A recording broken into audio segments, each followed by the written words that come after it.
अस्सलाम वालेकुम दोस्तों, उम्मीद करता हूँ कि तमाम देखने वाले अपनी ज़िंदगी के बेहतरीन लम्हात में होंगे।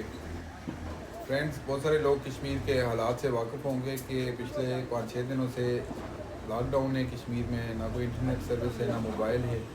तो कोई ज़्यादा तो नहीं है आप लोगों को दिखाने के लिए, लेकिन कुछ खुशी की खबरें हैं मेरे पास कि मेरी गाड़ी की डेंटिंग का काम मुकम्मल हो चुका है। अभी हम उसको लेके जा रहे हैं सर्विस स्टेशन सर्विस करवाने के लिए।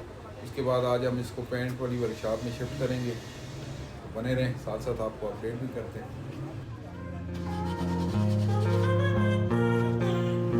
ऊपर करो ऊपर।